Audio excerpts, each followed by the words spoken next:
Welcome to Spotlight Chat, a conversation with leaders.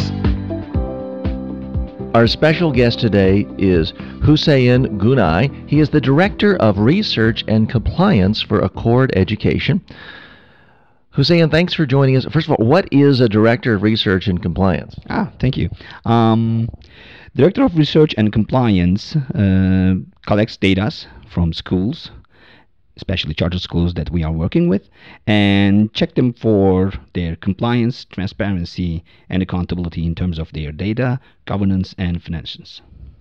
And you are public schools, you work with public schools, public tax dollars, which means a much higher degree of transparency and accountability because you've got politicians looking at you, lawmakers, regulators, parents, and students, of course.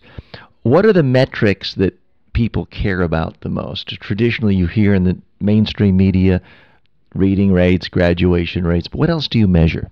Oh, those are the education side. I am on a different side. My side is going to look at for transparency of the data and the finances. For example, if you have a decision, if you make a decision at the school in governance board level or executive level, then you have to be transparent about those decisions. At the end of the day, the money that you're going to spend is tax dollars, right? And then you have to be compliant with the laws and regulations, even though these are mandated by federal, state, or your own policies and procedures. And then afterwards, you have to be accountable what you are doing. You have to do what you are supposed to do. I don't want to take accountability as in a term that you have to be held accountable for the mistakes that you make, but actually for the things that you are doing. And how do you help your client schools figure out the best way? Because proper spending is in the eye of the beholder. There are, for example, public schools in Texas that spend $90 million on a football stadium. And apparently people there think that's a wise use of spending, and maybe it's not all tax dollars, maybe they raise some of it through parents and other things. Other people would look at that and say, these people are crazy. That's the that's the most wasteful form of spending ever. How do you help people figure out what's a wise use of spending and what is something that's really going to raise red flags by regulators, lawmakers, and others? In all levels, governance and financials, whether the decision time or spending time, we are checking the school with pre-audits. For example, we have audit preparation, where we go and check the decision levels, who has the authority, whether the level of authority and what was it? Just the basics of figuring out whether this is legitimate or not. It is legitimate. It is legitimate if you do it in a way. For example, there are certain ratios in the industry.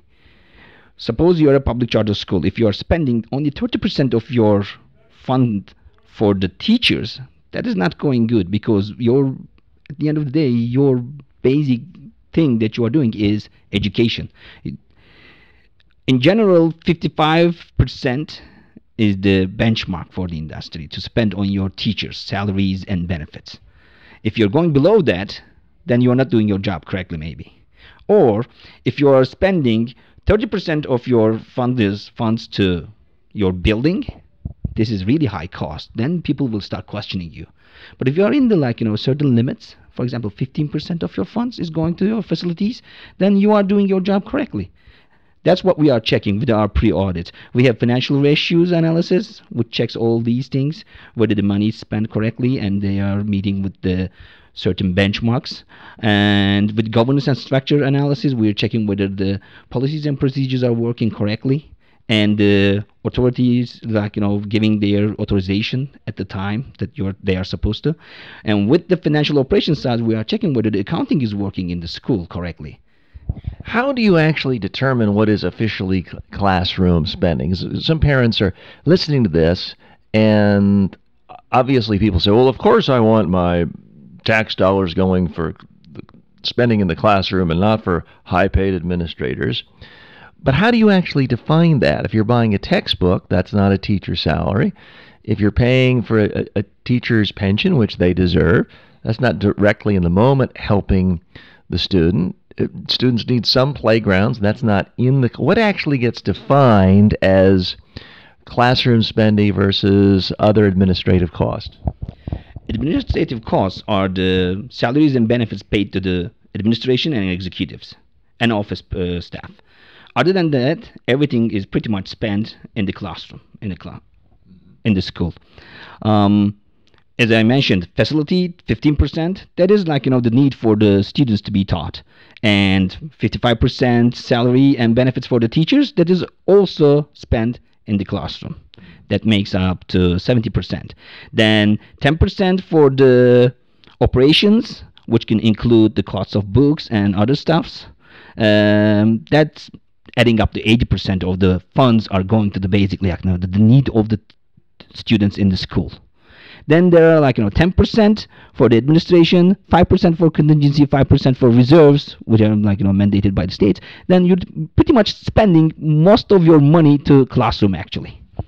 You have charter schools around the country and in many states come to you, hire a court education for help. What is your biggest challenge in helping them with their compliance? Where are the areas that are easiest to sort of get off the right track, and how do you steer them back? Oh, I see. There are certain areas where, for example, facility costs are higher, like California. That can put you into stress in terms of your budget. And in some areas, policies and procedures are not settled down. They are not working in proper order. Those are the areas that we are having most of the challenges. So, for example, in accounting, if there's a missing check, there's a problem there, right? There are certain ways of procedures that you can add into your policies and procedures, and then you can avoid them. There are always going to be mistakes. I'm not saying that it's not going to happen, but there are always going to be mistakes. But you are trying to minimize the mistakes and errors that you can make in a school environment. That's how we help them. Review their policies and procedures and check whether they are working properly in the school system.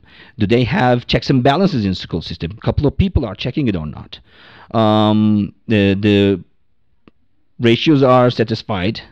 Ratio percentages are satisfied. That's how we check the schools. A lot of spending, there are gray areas. It's a balancing act because with, for example, facilities, you could spend too much, and it's next thing you know, it's 50% of your revenues if you're in the fanciest part of town.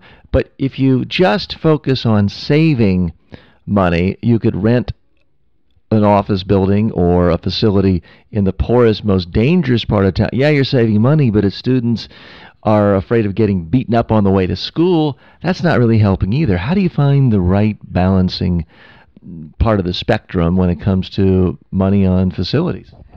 It is difficult. In most of the areas, it is difficult. And, well, you do your due diligence, you do your homework, and then hope for the best. And also, we encourage charter schools to save some money from their reserves and try to have a fund, because if you have 60 days of cash, it will ease your bond financing for the future facility projects. And if you are a sound school working in the field for 10 years and having a good waiting list, having a good number of students, it might ease you to have facilities projects in the future where you can bond finance them.